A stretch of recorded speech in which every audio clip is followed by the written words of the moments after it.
আপনার কাছে কিছু টাকা আছে যেটা আপনি চান যে নিরাপদ ইনভেস্টমেন্ট করতে। তো এখন প্রশ্ন হলো কোন ইনভেস্টমেন্টটা হবে আপনার জন্য সঠিক? সেটা কি ব্যাংকের এফডি নাকি মিউচুয়াল ফান্ড? দেখুন দুটো অপশনেরই কিন্তু আলাদা, আলাদা অ্যাডভান্টেজ আছে এবং ডিসঅ্যাডভান্টেজ আছে। তো আজকের এই ভিডিওতে আমরা সেটাই জানবো যে কোন অপশনটা চুজ করলে আপনার ডিসিশন হতে পারে সঠিক। সবার আগে আমরা এফডির কিছু অ্যাডভান্টেজ নিয়ে কথা বলবো। যে ফার্স্ট সেটা হচ্ছে নিরাপত্তা। তো আমরা সবাই জানি যে এফডি কিন্তু একটা সেফ অপশন আমাদের ইনভেস্টমেন্ট করা, যেখানে কি হয় একটা 10 ইয়ার অবধি আমি জানি যে আমি যখন ইনভেস্ট করব সেখানে আমি একটা 10 ইয়ারের পর আমি কিন্তু একটা গ্যারান্টিড রিটার্ন কিন্তু পাবো, যেটা কমবেও না, যেটা বাড়বেও না। তো এইদিকে আমি আমার ভীষণ সেফ। সেকেন্ড অপশন যেটা হচ্ছে ফিক্সড ইন্টারেস্ট রেট। সো আমি যখন এফডি করাতে যাব তখন কিন্তু ব্যাংক আমাদের বলে দেবে যে আপনি এত পার্সেন্ট ইন্টারেস্ট কিন্তু পাবেন, সেটা 7 হোক বা 8 হোক, হোয়াট এভার ইট ইজ। তো আমি সেদিক থেকে সেফ। আমি যে 5 বছরের জন্য বা 10 বছরের জন্য যখন আমি ইনভেস্ট করব তখন আমি জানি যে আমার যখন ম্যাচুরিটি হবে আমি একটা ফিক্সড গ্যারান্টিড রিটার্ন কিন্তু পাবো, যেখানে আমার আর কোনো টেনশন কিন্তু নিতে হবে না। 3 নম্বর পয়েন্ট যেটা হচ্ছে ইজি উইথড্রল।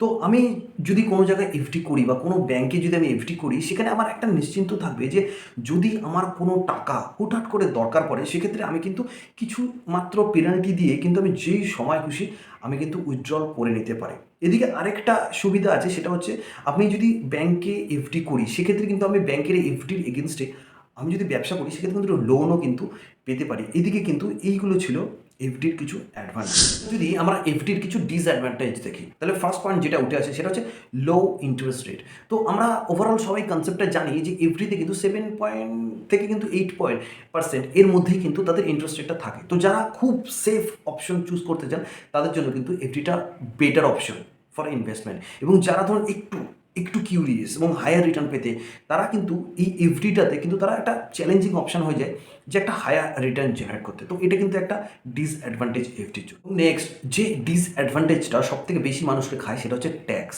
আপনি যদি এফডি করেন এবং আপনি যদি 1 বছরে 40,000 টাকার উপরে যদি ইন্টারেস্ট ইনকাম করেন সেটা কিন্তু ট্যাক্সেবল। সেক্ষেত্রে কিন্তু আপনাকে 10% ট্যাক্স কিন্তু আপনাকে পে করতে হবে। তো এখন আমরা কিছু মিউচুয়াল ফান্ডের অ্যাডভান্টেজ এবং ডিসঅ্যাডভান্টেজ নিয়ে কথা বলবো। সো মিউচুয়াল ফান্ডে ইনভেস্ট করলে যে সবার আগে যে অ্যাডভান্টেজটা উঠে আসে সেটা কিন্তু হায়ার প্রফিট রিটার্ন।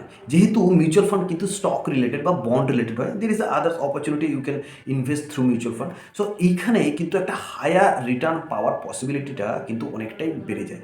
মিউচুয়াল ফান্ডে ইনভেস্ট করলে সব থেকে বড় অ্যাডভান্টেজ যেটা আছে সেটা হচ্ছে ডাইভার্সিফিকেশন। তো যেখানে হায়ার রিটার্ন পোটেনশিয়াল আছে সেখানে কিন্তু হায়ার রিস্কও আছে। তো এই ডাইভার্সিফিকেশনটা আপনাকে সেই রিস্ক ম্যানেজমেন্টটা করতে সাহায্য করবে, যেখানে আপনি আলাদা আলাদা সেক্টরে কিন্তু আপনার টাকাটাকে ইনভেস্ট করতে পারবেন বা ডাইভার্সিফাই করতে পারবেন, যেই কারণে আপনার যে ইনভেস্টমেন্ট রিস্কটা আছে সেটা কিন্তু অনেকটাই কমে যাবে। তো মিউচুয়াল ফান্ডে আরও একটা বড় অ্যাডভান্টেজ আছে, সেটা হচ্ছে ট্যাক্স সেভিং। তো ট্যাক্স সেভিংয়ের ক্ষেত্রে কিন্তু মিউচুয়াল ফান্ড অনেকটাই বড় কাজ করে, কারণ সেখানে কিন্তু ইএলএসএস ফান্ড নামে একটা ফান্ড আছে, যেখানে আপনি যদি ইনভেস্ট করেন সেখানে কিন্তু আপনি অনেকটাই ট্যাক্সেবল কিন্তু ছাড় পেয়ে যাবেন। যে ইএলএসএস নিয়ে কিন্তু অলরেডি আমাদের মিউচুয়াল ফান্ড বানানো আছে, আপনি চাইলে প্লেলিস্টে গিয়ে কিন্তু অনেক ভিডিও আছে, একটা একটা করে কিন্তু সেখানে দেখতে পারেন। মিউচুয়াল ফান্ডের যেমন আমরা কিছু অ্যাডভান্টেজ জানলাম সেমন কিন্তু ডিসঅ্যাডভান্টেজও আছে। ডিসঅ্যাডভান্টেজ বলতে যেটা সব থেকে বেশি ফ্যাক্টর কাজ করে সেটা হচ্ছে মার্কেট রিস্ক। দেখুন যেহেতু মিউচুয়াল ফান্ডের কোম্পানি এরা স্টক বন্ড এইসব রিলেটেড ইনভেস্টমেন্টে এরা ইনভেস্ট করে, সেহেতু কিন্তু যেহেতু market continuous ups and downs হতে থাকে সেই কারণে কিন্তু এখানে একটা রিস্ক থেকে যায় যে আপনার টাকাটা কিন্তু এক নাগারে এফডির মতো কিন্তু একটা ফিক্সড ইনকাম নয়। সেখানে কিন্তু আপনি কম রিটার্নও পেতে পারেন, আবার অনেক বেশি হায়ার রিটার্নও কিন্তু সেখানে পেতে পারেন। অ্যান্ড সেকেন্ড যে ডিসঅ্যাডভান্টেজটা আছে মিউচুয়াল ফান্ডে সেটা হলো কি এক্সিট লোড অ্যান্ড সাম আদার ফিজ। মানে আপনি যদি কোনো মিউচুয়াল ফান্ডে ইনভেস্ট করেন সেখানে যদি আপনাকে কিন্তু 1 বছরের জন্য লক ইন পিরিয়ড হয়ে যায়। মানে লক ইন পিরিয়ড মানে আপনি যদি 1 বছরের আগে আপনার টাকাটা উইথড্র করে নেন তাহলে কিন্তু আপনাকে একটা পার্সেন্টেজ কিন্তু এক্সিট লোড দিতে হবে। এবং কিছু ফিজ যেটা হচ্ছে আপনি ধরুন আপনি ইনকাম ট্যাক্সের যে স্ল্যাবটা আছে সেখানে যদি আপনি মিউচুয়াল ফান্ডে শর্ট টার্ম গেইন নিতে চান, যদি প্রফিট হয় সেক্ষেত্রে কিন্তু এখন বর্তমানে 20% কিন্তু শর্ট টার্ম ক্যাপিটাল গেইন কিন্তু আপনাকে পে করতে হবে। মোস্ট প্রবাবলি যে সব থেকে বড় ডিসঅ্যাডভান্টেজটা মিউচুয়াল ফান্ডের আছে সেটা হচ্ছে আপনি যদি শর্ট টার্ম যদি ইনভেস্ট করতে চান তাহলে কিন্তু মিউচুয়াল ফান্ড আপনার জন্য নয়। ইভেন যদি মিউচুয়াল ফান্ডে, কেন না, কারণ মিউচুয়াল ফান্ডে কিন্তু কোনো গ্যারান্টেড রিটার্ন নেই, যেটা আপনি এফডিতে পাবেন। যে আপনি যেই মুহূর্তে ইনভেস্টিং স্টার্ট করবেন বা যেই মুহূর্তে আপনি অ্যাকাউন্ট করবেন, সেই মুহূর্তে যে পার্সেন্টেজটা সরকার আপনাকে দেবে, যেটা আপনার জন্য ধার্য করা হয়েছে, আপনি কিন্তু যখন ম্যাচুরিটি হবে আপনি কিন্তু সেই অ্যামাউন্টটাই, সেই ইন্টারেস্টই কিন্তু আপনি পাবেন। যেটা কিন্তু মিউচুয়াল ফান্ডের ক্ষেত্রে ধরুন আপনি এই বছর 30% প্রফিট করলেন, নেক্সট ইয়ারে কিন্তু আপনি 20% মাইনাসও কিন্তু যেতে পারেন। ইভেন যেটা মিউচুয়াল ফান্ডে হয় অ্যাকচুয়ালি, আপনি যদি লং টার্মের জন্য ইনভেস্ট করেন, that will be perfect for you. So এইগুলো গেল কিছু প্রস অ্যান্ড কনস। তো এইবার কোশ্চেন হলো যে কোন ফান্ডটা আমার জন্য সঠিক। তো চলো এইবার আমি আপনাদের সাথে 3টে জিনিস শেয়ার করবো, যেটা হচ্ছে আপনি কিভাবে চুজ করতে পারবেন যে কোন ফান্ডটা আপনার জন্য সঠিক। সেটা আমি শর্ট টার্মে আপনাকে বলবো, লং টার্মে হিসাবে বলবো, এবং রিস্ক ম্যানেজমেন্ট হিসাবে আপনার কোন ফান্ডটা চুজ করা উচিত। আপনি যদি ভাবেন যে আমি শর্ট টার্মে ইনভেস্ট করতে চাই, মানে আমি রিস্কও নেবো না, কিন্তু আমি যদি শর্ট টার্মের জন্য ইনভেস্ট করতে যাই, তাহলে কিন্তু এফডি কিন্তু আপনার জন্য বেস্ট।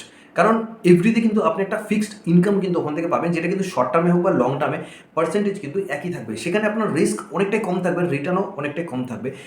এবার যদি আমি মিউচুয়াল ফান্ডের কথা বলি, সেক্ষেত্রে কিন্তু মিউচুয়াল ফান্ডে যেহেতু কোনো গ্যারান্টেড রিটার্ন নেই, আপনি শর্ট টার্মে অনেক টাকা প্রফিট করতে পারেন এবং শর্ট টার্মে কিন্তু অনেক টাকা লুজ করতে পারেন।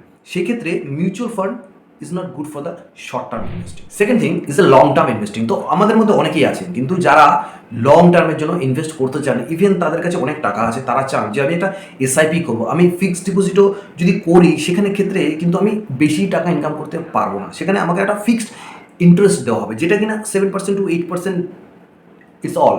বাট আমি যদি মিউচুয়াল ফান্ডে ইনভেস্ট করি, যদি লং টার্মে আপনি যদি ইনভেস্ট করেন, বা ইন্ডেক্স ফান্ডেও যদি আপনি ইনভেস্ট করেন, হরিজন্টাল যদি 10 বছর রাখেন, সেক্ষেত্রেও কিন্তু আপনি নমিনালি 14% সিএজিআরে কিন্তু আপনার সেই টাকাটা কিন্তু কম্পাউন্ডিং হবে, সেটা কিন্তু গ্রোথ হবে। এক্ষেত্রে লং টার্মে যদি আপনি চিন্তা ভাবনা করেন, তাহলে কিন্তু মিউচুয়াল ফান্ড আপনার জন্য বেস্ট।